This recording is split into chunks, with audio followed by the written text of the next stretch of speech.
Hello and welcome to this evening's Scotland at 7. My name's Ruth Watson. My guest this evening is Maureen Watt, retired SNP MSP for Aberdeen South and North Kincardine. Hello, Maureen, how are you doing this evening? Hi, I'm fine, Ruth. How are you? Yeah, well, action-packed Women's Day edition ahead of us, so lots to talk about. So I will go through the Ukraine update and the latest news from Israel and the slaughter in Gaza, and then we shall come to the rest of the stories for the day. The Ukraine update, day 744.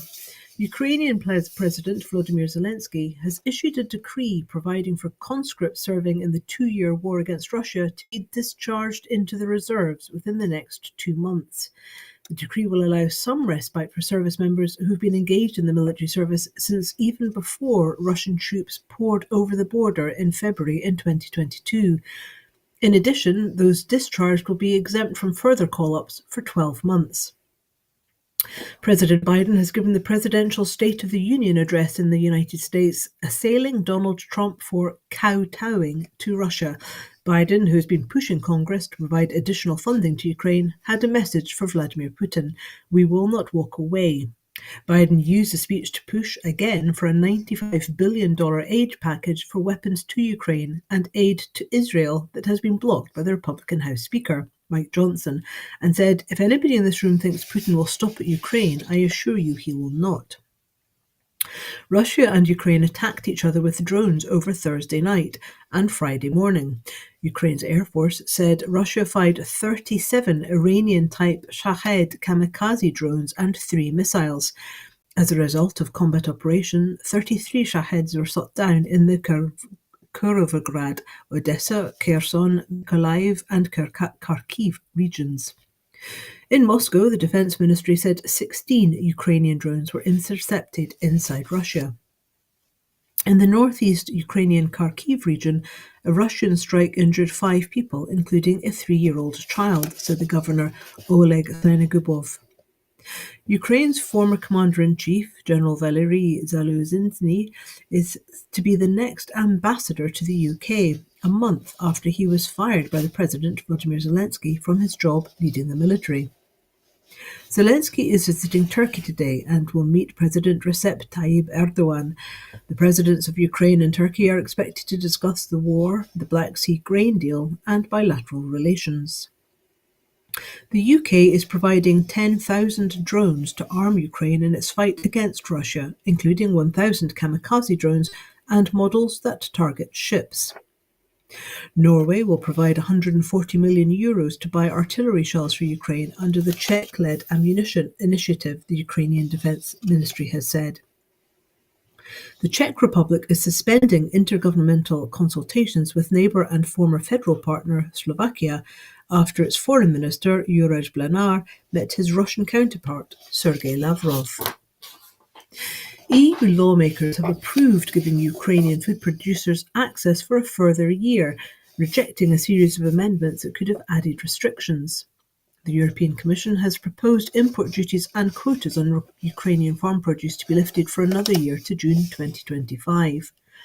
The recently elected Polish Prime Minister, Donald Tusk, has issued a stark warning that Europe stands in a new pre-war era, just as it did before the Second World War. Russia's Federal Security Service, the FSB, said a Belarusian man who had been planning an act of terrorism inside Russia on behalf of Ukraine was killed in the Russian region of Karelia. The latest from Gaza, at least 30,878 Palestinians have been killed and 72,402 have been injured since the 7th of October 2023 in Israel's military offensive on Gaza, the Hamas-run health ministry said in a statement on Friday. The European Commission, Cyprus, the UAE, UK and US put out a joint statement on what it described as the activation of a maritime corridor to deliver humanitarian assistance to Gaza. This maritime corridor can and must be part of a sustained effort to increase the flow of humanitarian aid and commercial commodities into Gaza through all possible routes, it added. US forces will build a temporary dock on the Gaza shoreline to allow delivery of humanitarian aid on a large scale, President Joe Biden announced in his State of the Union speech, amid warnings of widespread famine among the territory's 2.3 million Palestinians. He promised no US boots will be on the ground and said this temporary pier would enable a massive increase in the amount of humanitarian assistance getting into Gaza every day. Biden also warned Israel that it cannot use aid as a bargaining chip as he issued a call for an immediate temporary ceasefire with Hamas. European Commission President Ursula von der Leyen said she expected the maritime aid corridor to start operating between Cyprus and Gaza over this weekend, taking desperately needed aid to besieged Palestinians. Von der Leyen said a pilot test run of food aid collected by a charity group and supported by the UAE could be leaving Cyprus as early as Friday from the port of Larnaca. Von der Leyen held talks with the President of Cyprus, Nikos Christodoulidis, today. The EU chief travelled to Larnaca to inspect the command centre and port facilities that will be used. Aid groups have welcomed Biden's announcement of relief finally reaching the war-ravaged coastal strip. Reacting to the news, Mercy Corps' Vice President of Global Policy and Advocacy, Kate Phillips-Barroso, said that while any effort to get more aid into Gaza is needed and welcome, any sea aid would be a drop in the bucket in terms of the volume and range of relief Palestinians need right now. The UN's expert on torture said today she was investigating allegations of torture and mistreatment of Palestinian detainees in Israel and was in talks to visit the country. Israeli settlements in the occupied Palestinian territories have expanded by a record amount and risk eliminating any practical possibility of a Palestinian state, the UN Human Rights Chief said on Friday. The United Nations High Commissioner for Human Rights, Volker Turk, said that the growth of Israeli settlements amounted to the transfer by Israel of its own population, which he said was a war crime. Israel's army has said its initial probe into an incident that left 100 Palestinians dead as crowds rushed an aid convoy denied that troops fired at the humanitarian convoy. The United Nations Human Rights Office said today that an Israeli offensive in Gaza's border town of Rafah could not be allowed to happen because it would cause massive loss of life. A Hamas official told the AFP today that ceasefire negotiations were not over. On average, 63 women are killed in Gaza every day, said the UN Relief and Works Agency for Palestinian Refugees, UNRWA, in a social media post for International Women's Day.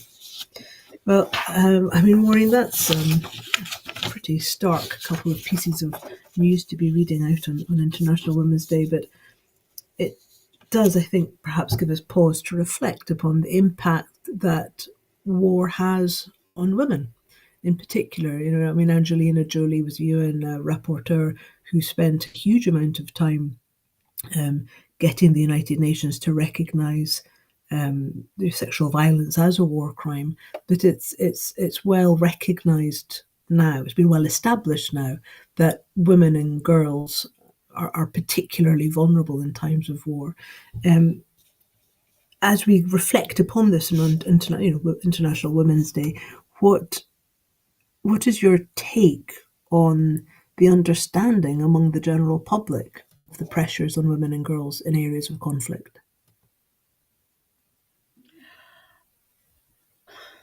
Well, I think perhaps a hard one. This war in Gaza, but I think perhaps this war in Gaza has really brought it to the fore. I think it's reported more than any other war that I can think of, the effect on women and girls. Although having said that, we heard about it in Bosnia and Srebrenica. But I think because it's current, we are hearing a lot about it at the moment in Gaza, and daily we are told of the number who are killed and the total, and of that the percentage that are women and especially children. And it's huge. I mean, it's something like 80%, is it not? So for me, it has really brought it home and made you reflect on how women have been treated in previous wars. I mean, we've always known of the sexual violence that accompanies war. But But the number of children that are killed, and we don't know the number of rapes and sexual violence that accompanies the deaths of these women. It's absolutely horrific. So yes, I mean, we're going to tonight to talk about loads of other aspects that we think about on International Women's Day, and of course, many of us think about 365 days of the year.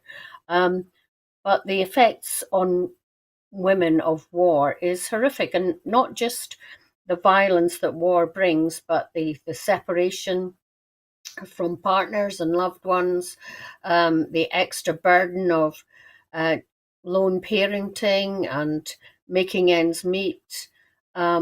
If we think of the women who from Ukraine who have come to Scotland and made huge efforts to not only integrate but make themselves self-sufficient. So all of these things think we recall today after your Ukraine and Gaza updates. I was struck. I remember not long after the Russia's war in Ukraine began, the terrible footage of a woman who subsequently went on to both lose her baby. The baby died and then she died, but the maternity ward that was hit, and terrible scenes of these women being evacuated with terrible wounds to their pregnant bellies. These children in the process of being on the way towards being born, and their lives are over, and there was quite rightly widespread condemnation and outrage, and now we're getting reports from Gaza of pregnant women having the rate of miscarriages rising, the rate of children being lost during childbirth, obviously with the lack of antibiotics and support. Women are at terrible risk of cesareans being carried out without anaesthetic. I mean, it's just, it makes me feel quite guilty. I was seeing the First Minister's wife, Nadia Al Nakla, today talking about how she's very happily pregnant, but saying that it makes her feel guilty when she's having all this healthcare, because she knows that women in Gaza and in conflicts around the world. I mean, look at what's happening in Congo and Ukraine, and the reports just today of the school in Nigeria being hundreds of girls being kidnapped. I mean, it's Women's Day is a celebration of women and our potential.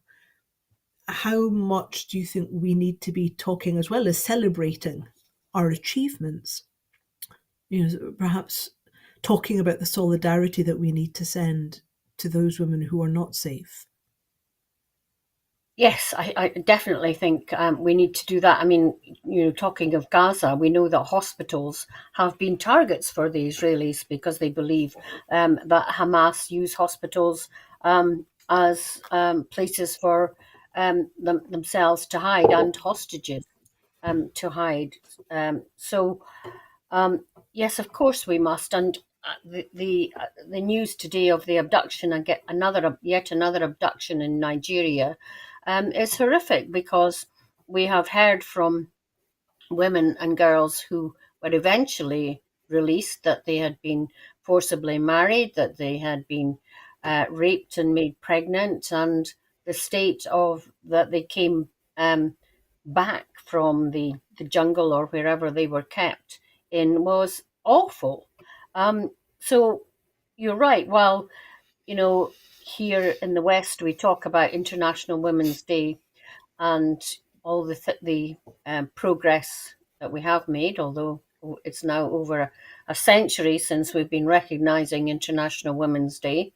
And yet you hear that no country in the world has yet achieved full gender equality or parity, and it's likely to be another century at the current rate before that happens. So we're a hell of a long way from getting what women absolutely deserve, and I think all societies need, in order to function at their optimum. What for you is the purpose of Women's Day and the relevance of it today? You know, you hear many young women. I'm young enough to have marched with, you know, with the feminist movement in the 70s, which, you know, it was sort of, by then it was a well established force. Um, and reclaim the night marches and you know, sort of, there was a passion and a belief that, you know, we were finally getting parity, the laws were coming in that were going to make my generation's lives easier and give us equal rights, and yet, you know, I quite often speak to young women today who say, oh well, you know, feminism's a thing of the past. But do you think the need for International Women's Day and perhaps a resurgent feminism is needed still?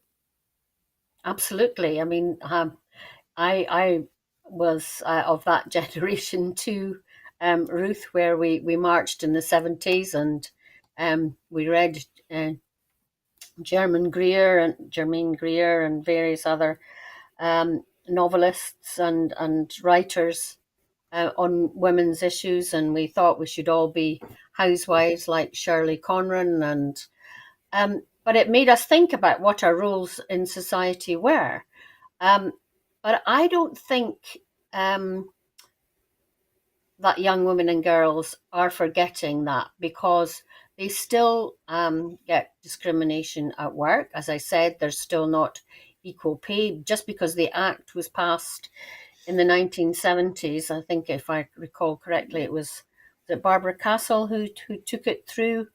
Um, so there is still need for updated legislation, um, but also for companies to realise that if they don't um, update the practices, then they're not going to attract the best. I mean, there's been talk on the radio today that I've listened while I was out and about maternity leave or maternity and paternity leave. Now, my son is at the moment doing his 6 months paternity leave after my granddaughter's mother did her first 6 months. And that is so rare in the UK, but it shouldn't be. It was because one of their companies had it as policy, I think, and the others work organization agreed to it. But it is so difficult for these things to happen, and it should be natural. It should be what every single new family should be entitled to and take. And take is the most important thing, because if men don't step up to the plate, then I don't think they are fulfilling their parenting role and getting to know their child at the very beginning of their lives, and sharing a pretty hard burden of bringing up a wee one. Well, I say we, they never leave you, do they? In terms of want, but yeah, it's it's really important, I think, and would go a long way to reaching parity, because if women didn't have to be so long away from the workplace on maternity leave, they would then have a better chance to get the promotions and the better roles and the extra income that their male counterparts do. I mean, in terms of the modern workplace, I find it very interesting that actually, in some ways, perhaps the only good thing that's come out of COVID is that youngsters are saying they don't want to go back to the traditional work practices. Now, obviously, there are a whole range of issues, you know, in terms of professional development, in terms of mentoring, career progression, isolation, you know, paying the bills at home because you're out, you know, to heat the place all day rather than being in a workplace. You know, not everybody has room for a separate room for a workplace. So there are lots of issues tied in with this, obviously. But a lot of youngsters I'm speaking to, a lot of the youngsters, the limited number of the youngsters I speak to, are saying that they don't want to have the kind of workplace or the work environment or the work, they don't want to be working in an office 5 days a week. And actually they want to live their lives differently. And obviously that may well be a pipe dream for many people. But do you think that this raises both opportunities, but perhaps also unforeseen issues for women in a workplace? If you're going out to work and you have young children and you're working at home and they're at home, is this going to be do we need to make social change and workplace change for the good, or do you think that this is a mixed bag? Well, I certainly don't think it's feasible to work at home and think you can do childcare at the same time. I think, personally speaking, I think that's a recipe for disaster for the child, but also for parental productivity at work. I think what young people post COVID want is a better work life balance, and have the opportunity and the option to work from home, as well as go into the office and communicate and network with colleagues on a regular basis. But certainly I don't think they want the grind of long commutes and having to go into the office. And of course, that's not a possibility for many people who need to be in situ to do their work, and we shouldn't at all forget them. Um, but, think of the outrage. Was it earlier this week or last week when somebody suggested that we should be working towards a 4-day week, and they were totally and utterly pilloried could ever be a possibility? Well, that's what we should be working to. Productivity will go up if that happens, and why people are just dismissing it out of hand, I think, is absolutely ridiculous.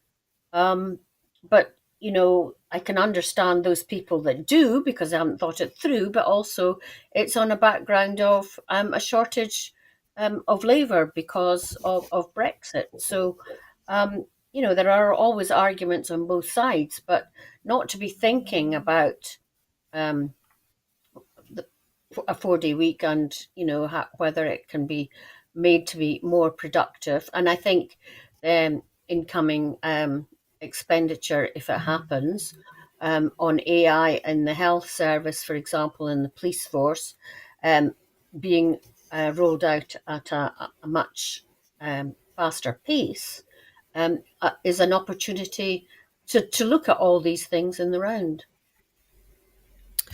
In terms of the aspects surrounding Women's Day and the way in which it's celebrated, when I lived in Asia, I was really surprised at how much more of a big deal Women's Day, International Women's Day, is in many developing countries. I mean, women in a lot of areas were given the day off, and husbands who didn't know one end of the kitchen to the next normally would be making breakfast and bringing them roses, and a lot of countries. I know that in a lot of countries in North Africa, it's a really big deal, and I wonder why it is that. It's a big deal both for the men who are sort of trying to do the right thing, and are trying to think about it, sort of unreconstructed people perhaps, but they're trying to think about it. Um, but here in Scotland, we kind of tend to take it a bit for granted, or just, oh, it's International Women's Day, or I mean, quite a lot of people who should know better don't even know when it is. Why do you think we kind of just take International Women's Day as, oh, one of those things? It's kind of like almost pegged beside Mother's Day. Sort of like, oh, just keep the little women happy. Why do you think that it's not really taken seriously, or it's just lip service when you look at, like, for example, Red Bull, firing the woman that made a complaint against her boss, and yet they're kind of going, oh yeah, we're all about women's rights. Mm. Yeah, well, we don't know the total ins and outs of that one, but it did sound a bit misogynistic, I would have said. Anyway, you're absolutely right. I mean, in China, it's a national holiday, and I understand that women are given bunches of mimosa flowers. So you're right that other countries do pay more attention to it, and it is it this one of the few times that International Women's Day falls on the same weekend as or around about the same day as Mother's Day. So maybe more attention will be paid to women. But um, I mean, tomorrow, for example, as a regional member of the Scottish National Party's NEC, we're running in the Northeast a day looking at uh, particularly women's issues in relation to government budgets. We're having the Deputy First Minister come along, and we're having um, an input from the Scottish Women's Budget Group. So, and then in the afternoon, we're going to look at specifically issues surrounding women that women think about when they cast their vote. So looking forward to that day, and we specifically arranged it for this weekend. So and you know, universities are very good at having events around International Women's Day, but how widespread that is, I'm not very sure. But maybe in an independent Scotland, where hopefully we'll have more holidays along the European model, then perhaps we should have one for International Women's Day. I mean, you touch on a number of quite important issues there. I mean, so the SNP, which is of course the party in power in Scotland, um, I mean, what do you think? You know, you're going along to this event. What do you think the issues are for women? I mean, is it something that you already have an awareness of, or you know, when you're talking to other women, either on the doors because you're out shutting the doors because you're canvassing and electioneering, or because you're just out and about in your community, what do you think the issues are that women think are relevant to them as far as you can gender a vote? You know, I mean, what do you think the turnout issues are for women? Well, for a long time in the Scottish National Party, we didn't get as many votes from women as we did from men. And um, after having had Nicola Sturgeon as our First Minister, our excellent First Minister, for a number of years, that has changed. And I think um, it's still important to have women at the top level of government, albeit the backlash, well, or negative comments, should I say, against on social media, or some social media, in relation to a cabinet minister and the first minister's wife having announced their pregnancies has been absolutely awful. But women do think about things differently, I think. They obviously are the ones who are seeing, mainly because they do the shopping, the food prices rising. For many younger women, the cost of childcare is really, really important. Um, and we have seen how the delivery of the baby box to thousands of women now has made their life and expectancy of a child very much easier. And you know, the emphasis on children's literacy with books in the baby box, and book days and all that sort of thing, mainly promoted by women, including Dolly Parton. These things are really important to women, as well as at the other end of life, not just through school and all that entails, but also caring responsibilities for elderly relatives. So, you know, people talk about women looking at things differently and all the social things, but they all come back to economic things, don't they? So, and economic choices and budget choices. So I'm really looking forward to hearing from the Scottish Women's Budget Group, who I didn't know existed. But hey ho, I will know after tomorrow. So, I mean, the women's vote, for example, what more men voted for independence than for the SNP than women did. Do you see that change? Is that changing? And if so, why do you think that is?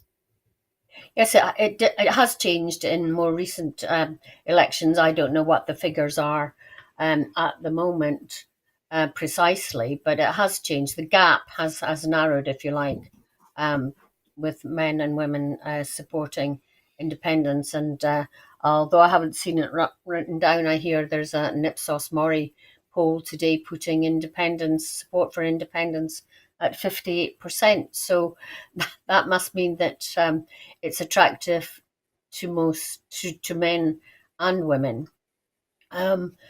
So are men and women coming at voting from the same way? No, I don't think so. But the issues that affect women more need to be further up men's agenda and male politicians' agenda, because it affects absolutely everybody.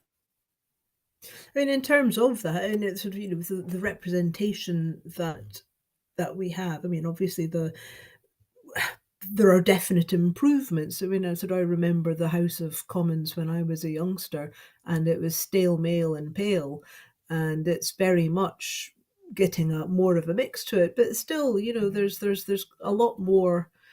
There's still a lot more of the sort of men in suits standing up and giving it "yeah, boo, sucks to you" than there are women. And what do you think it is? What do you think it is that's holding women back from taking their places, both in politics and in the upper echelons of business? Being CEOs of corporations rather than the CEO of their own startup. A lot of women tend to start their own businesses because it's easier to get on in your own business than to try and fight your way through the corporate world. Can you see that changing? Is that changing? Um, so, women in politics, I think that we're at a very difficult point in that. I think the abuse that women politicians have had in recent months, probably over a year now, has been absolutely awful, absolutely dreadful. And I do fear that fewer people in general will come forward to stand for um, parliaments or indeed council. And council is very, very important, um, because there it's things like social care and education that are being decided upon. But even things like, I remember being on the Rural Affairs and Economy Committee, and we were discussing. Just trying to think, was it pavement parking or something like that? And the importance of having pavements that are the width of a buggy and a wheelchair so that they can get past. Now, that kind of thing, would it occur to men if it wasn't pointed out to them? I doubt. So there are these kind of things where women do look at aspects of government and policy that we're discussing and voting on very differently to men, which is why it's absolutely vital that as many women as men are elected um, as councillors and members of parliaments. But do men see it that way? No, I don't think so. I think men still have um, more confidence in themselves and their abilities than women in general, and that probably leads on to um, the question about women reaching positions as CEOs in companies, and it's incredibly difficult if you're not earning sufficient to have childcare that isn't dependent on you running home, before the nursery closes at 5 and things like that. So um, at every step, really, there are barriers, whether you see them or not, but there are barriers. I mean, I remember in the 90s being told that, oh, this constituency isn't ready to have a female candidate, not whether you were as good as any of the men going forward, but the constituency wasn't ready. Now, who on earth was it that thought they could say whether the whole of our constituency and all the voters really wanted a man rather than a woman to stand as a candidate? It's absolutely ridiculous. Do you think that there is still an issue? I mean, I have to say, I've heard people talking along these lines, saying that there is an issue of sort of cliqueiness within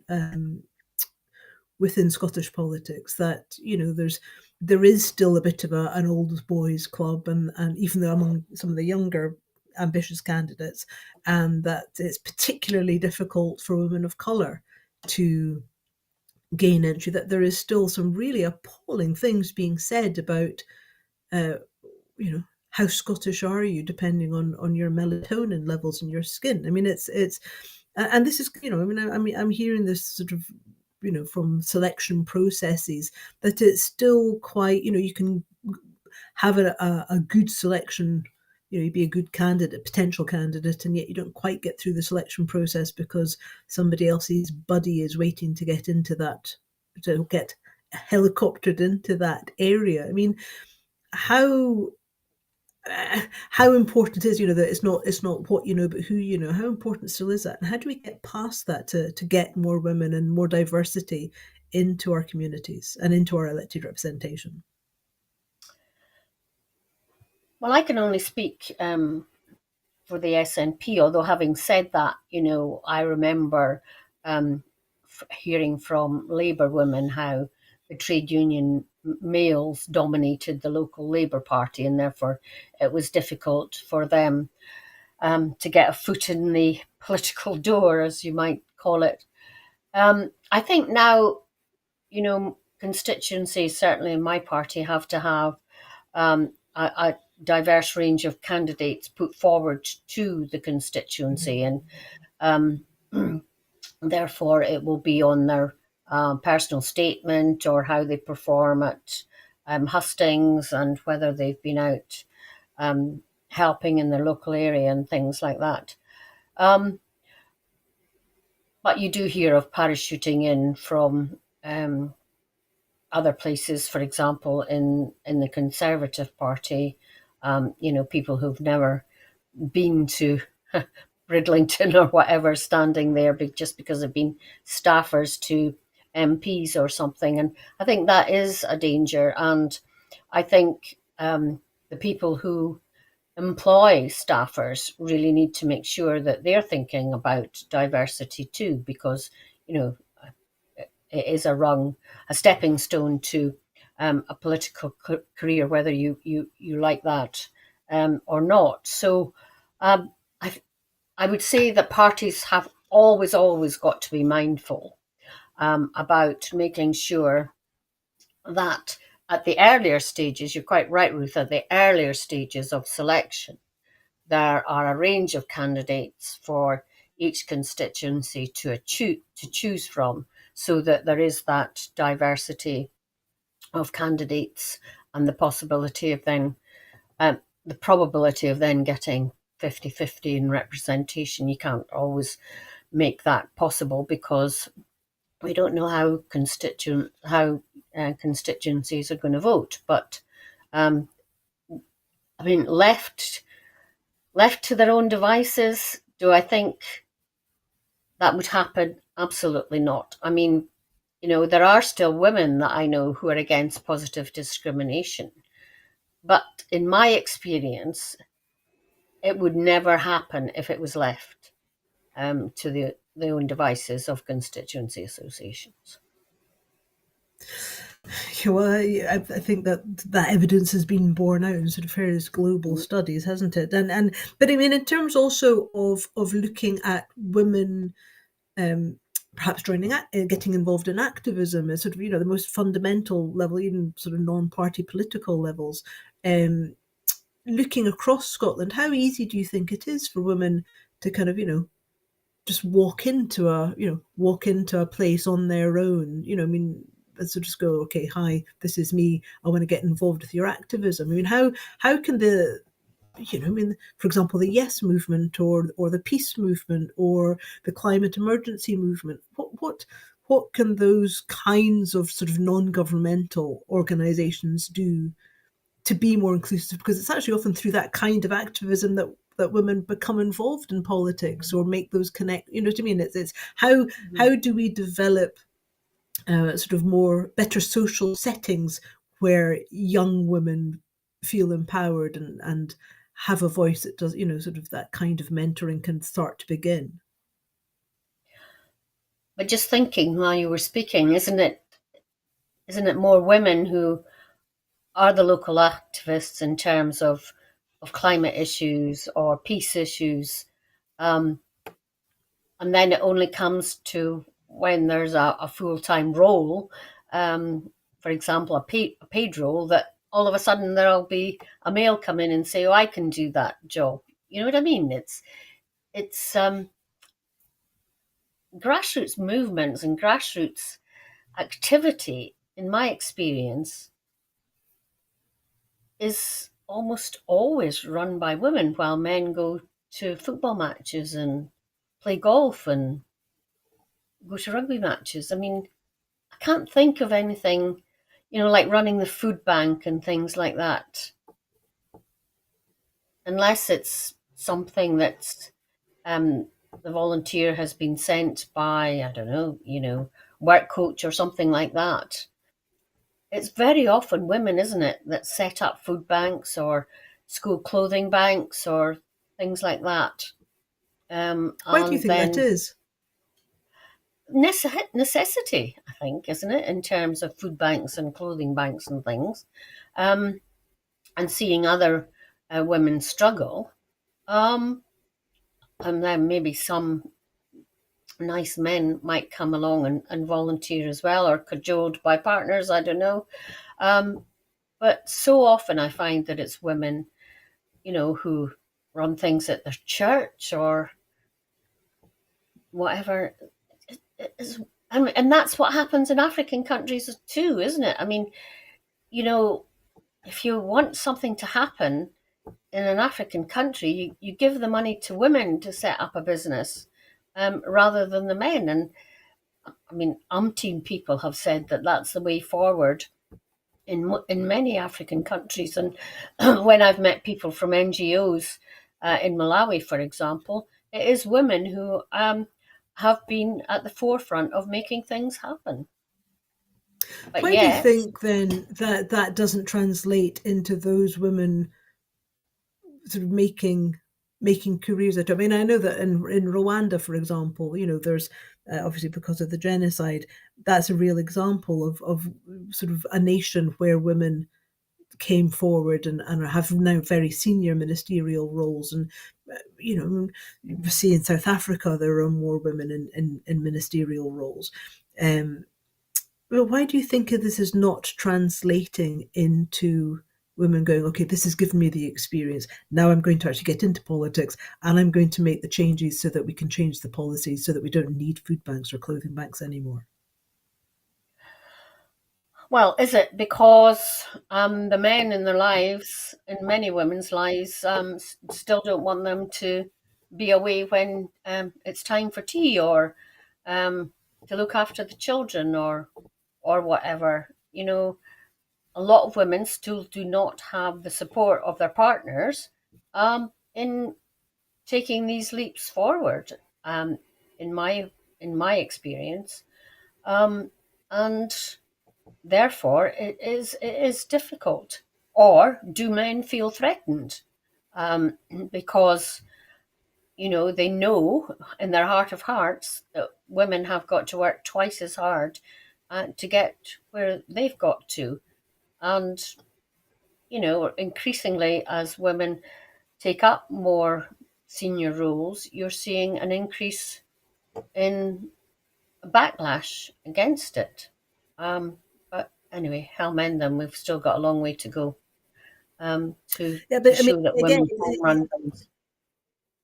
it's it leads us on to a very important, and I mean, again, as perhaps with the earlier discussion, quite a triggering issue for many women, because the percentage of it's the amount of women and girls who experience domestic violence or coercive control, which may not have physical violence involved, but leaves a mental trauma that can affect you Mm, for years. It affects women and girls for years, and the boys that, of course, are exposed to that, which then can lead to a desperately unhealthy cycle repeating itself.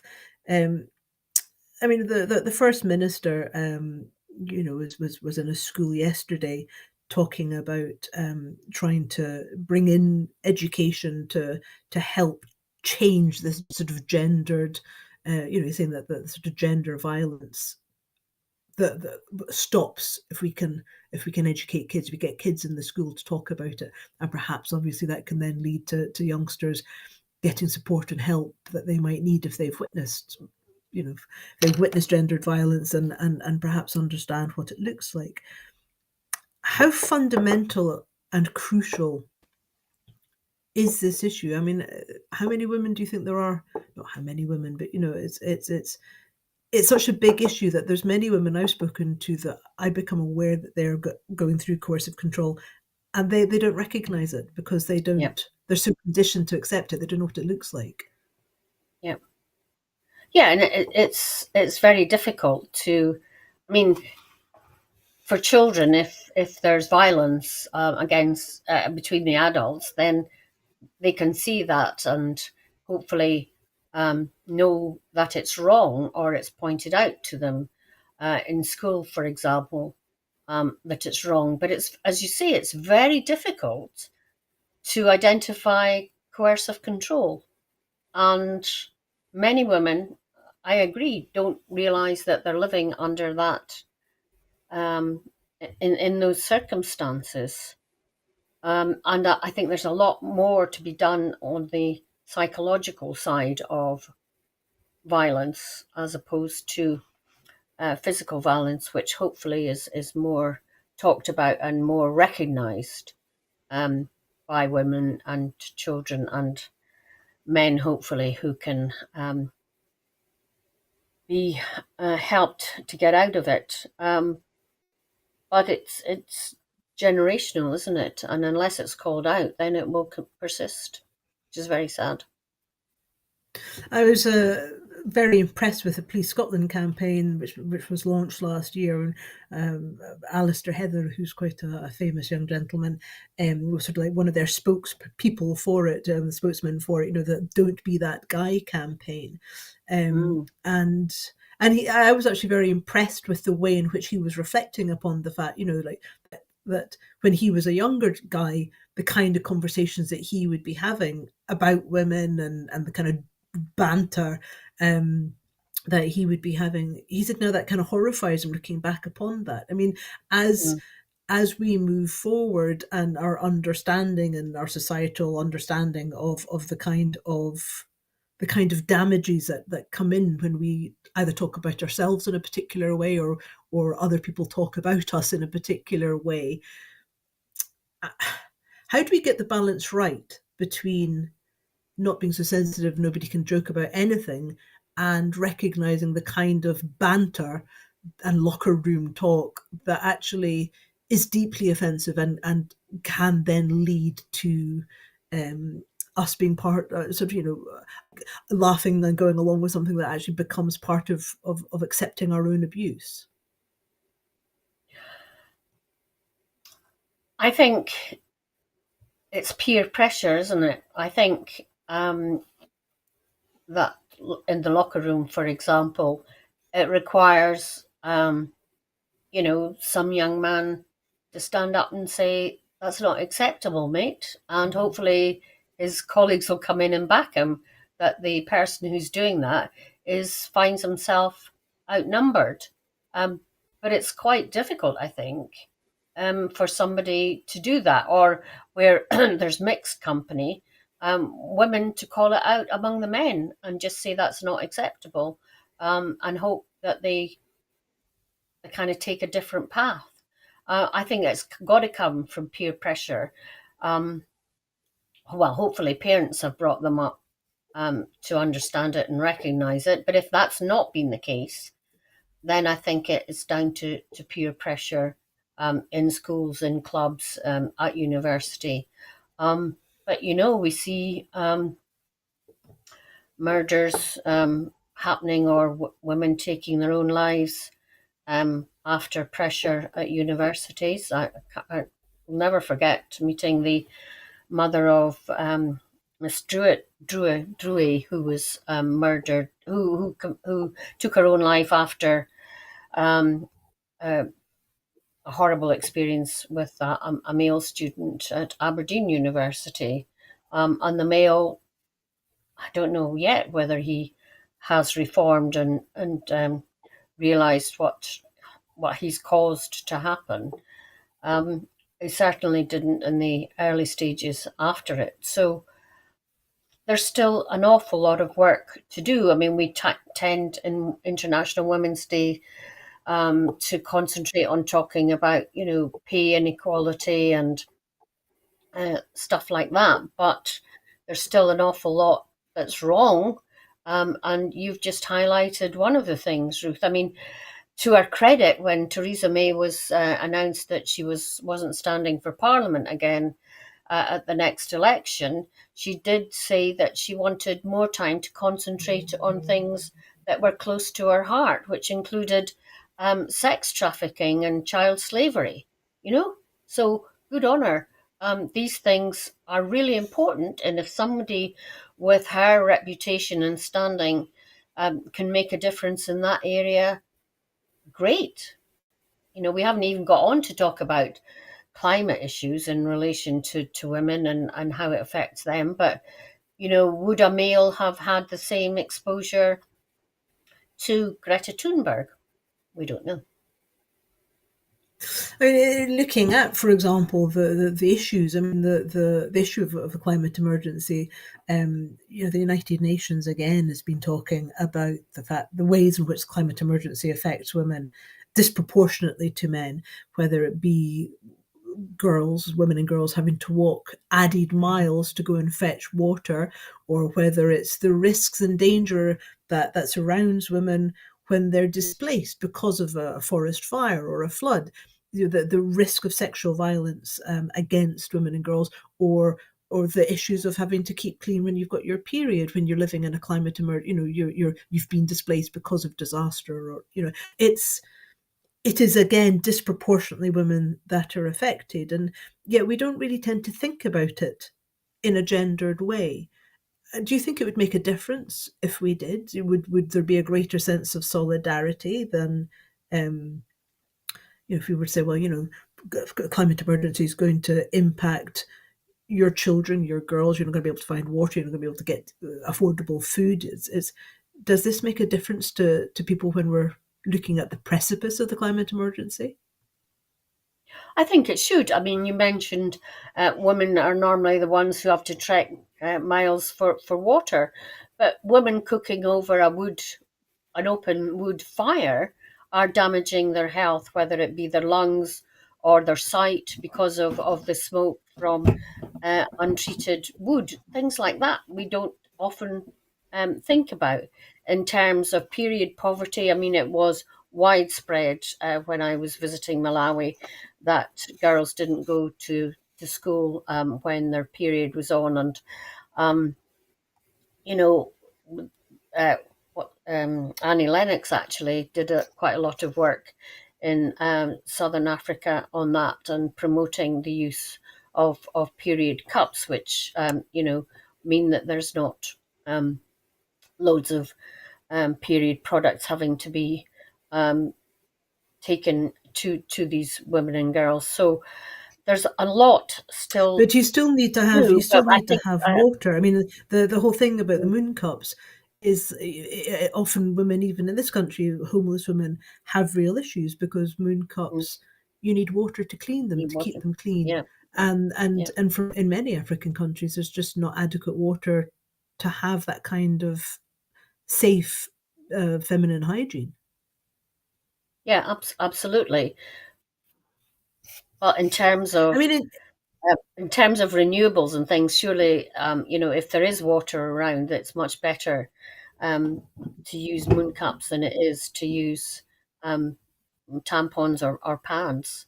At the moment, newspapers and rags and old clothes are used. It's awful. I often wondered. I mean, I often wondered when you sort of. I mean, looking at war zones. Looking at Gaza, looking at Ukraine. These poor girls who've just been kidnapped in Nigeria. I mean, the thought of having to deal with all of this and have your period. I mean, it really just kind of leaves you a bit stunned. I don't know if you've sort of have you had conversations with women about this, for example, in your work in Malawi. Um, well, I mean, we always filled our suitcases with as many period products as we could possibly carry um, when we went out there. Um, so yes, I mean, by handing them over, we did have conversations about it, especially as I said in relation to girls not attending school for a week in every month, and then perhaps not even bothering coming back. So it was a real issue that we talked about in relation to that. So, but yeah, the How thought of alive do you those. think you are? I mean, we're looking at as we're coming into the last couple of minutes of the program. And France has just declared that abortion is in the abortion has just been embedded in the constitution. The first country in the world to do so, a Roman Catholic, predominantly Roman Catholic country with a high Muslim population. This has been hugely popular, and one of the reasons they cited was looking at the United States as an example of a country that could roll back on rights. And we're looking at the United Kingdom. There have been convictions this year the last year of women for ending pregnancies under quite archaic laws. How important, as we're come to the end of the programme, how important is it that women get out and vote in the way that the women of Ireland did? Women came back to Ireland to vote for the right to, because Mhm. an abortion is a health issue. It's a woman's right to be able to have safe and gynecological and obstetric health. Um, how important an issue should, how big of an issue should this be for women who are thinking about voting this year? Well, it will be interesting to see how the passage of the bill in relation to demonstrations outside abortion clinics goes. It's got a, I can't remember the exact title. Um, The back off, yeah, the safe zones. so safe zones, yes. Um, it'll be interesting to see how that progresses. But it's great that France is showing itself as a counterweight to what's happening in so many states in the United States, and it'll be interesting to see not just about the issue in this country, whether it becomes a big issue. I mean, I really hope we don't fight this election on culture wars, but it already is part of the culture wars, isn't it, in the United States and their election, maybe before ours or goodness knows, but, it's certainly an issue in the United States, and it will be interesting to see how far that plays out in the United States, because it's definitely galvanized women, hasn't it, to come out onto the streets and protest one way or another on that. So um, I hope it's not the main issue in terms of women deciding how they vote, but because hopefully in this country we're not that far apart in terms of the political parties, but it's the kind of thing that the current very right wing of the Conservative Party might just try and make some capital of. So God forbid. Well, that's a note to end it on. That's it for this evening. Thank you so much to my guest, Maureen Watt. It's been a pleasure speaking to you again tonight and hearing your views. Before I go, I just want to remind you that at Broadcasting Scotland, we depend on the generosity of our supporters. Our programmes will always be free to view. However, if you can afford £5 a month, please consider becoming a Broadcasting Scotland supporter.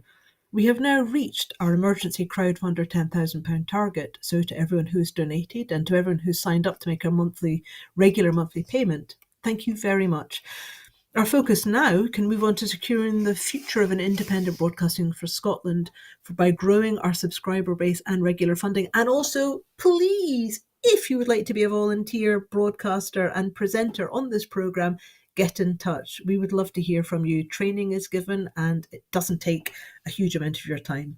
Thank you again to my guest, Maureen Watt. My name's Ruth Watson. Thank you very much for watching. Goodbye.